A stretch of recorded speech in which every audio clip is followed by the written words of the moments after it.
This is a Transportation TV News update. I'm Tony Dorsey reporting. Some of Japan's top rail manufacturers and the island nation's biggest TV networks converged on the St. Regis Hotel near the White House January 21st for a major seminar called High-Speed Rail, Mobilizing a New Generation.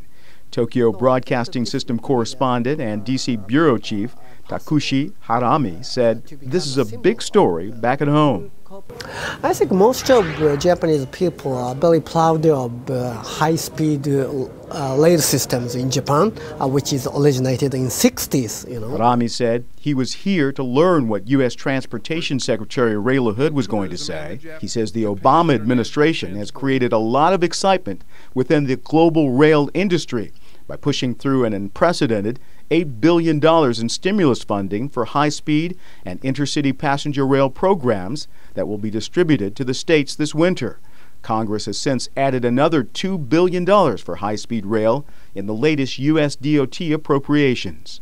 In his remarks before the packed crowd of more than 200 participants, Secretary LaHood said, "We're right at the beginning of high-speed rail in America and that the future is bright." We're confident our investments will not only jumpstart a new era in public transportation, but also boost our economy by creating thousands of good jobs building this infrastructure.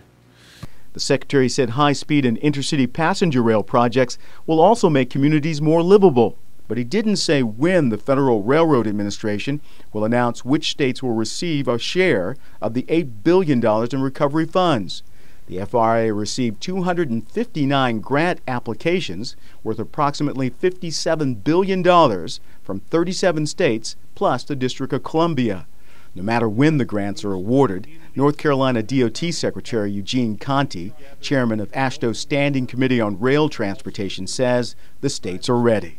I think the best analogy is the interstate system. That was a federal vision laid out in the 1950s, but the states actually built the system and operate the system. This is another example. I think the rail system will follow that model of a federal vision with federal monetary support, but the states will actually implement the system and contract with operators to operate it and so on. So it's really the state-federal partnerships that has been key in the highway area and will be key in the rail.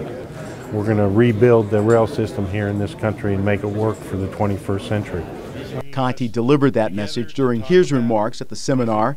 He also stressed the job creation benefits of building a network of next-generation passenger rail systems that will also make America greener, less dependent on foreign oil, and offer more travel options. Minnesota Democratic Congressman James Oberstar, chair of the House Transportation and Infrastructure Committee, and Florida Democratic Congresswoman Corrine Brown, chair of the Transportation Subcommittee on Railroads, Pipelines, and Hazardous Materials, also gave remarks at the event, which was sponsored by the Japan International Transport Institute. At the trade show for Japanese high-speed rail manufacturers, business leaders like East Japan Railway Deputy General Manager Mashiko Horiguchi were optimistic. While it took his country 40 years to reach train speeds approaching 200 miles per hour, he's convinced that America can do it in just a matter of years if the public and politicians get behind it. The United States are very interested in introducing high-speed rails, not only Northeast Corridor, but also some other regions. In other news, former AASHTO President Pete Rahn, director of the Missouri Department of Transportation, received the prestigious Lester P. Lamm Memorial Award at the Road Gang Luncheon during the Transportation Research Board annual meeting January 14th.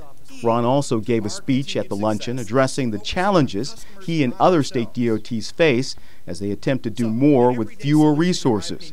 Rahn told a group of transportation leaders and officials from across the country about his use of practical design to save both time and money. But here's a definition of practical design. It's a process by which the value of a project is maximized, ensuring that a project is the correct solution for its surrounding, right sizing. 3, an approach to transportation in which an improvement is considered on the basis of its contribution to the entire system instead of its individual perfection. What we are after is we want a good system, not a perfect project. You can watch Ron's entire speech right here on Transportation TV. Just go to the video state-to-state channel to watch and to share the video. That's the Transportation TV News Update. I'm Tony Dorsey reporting.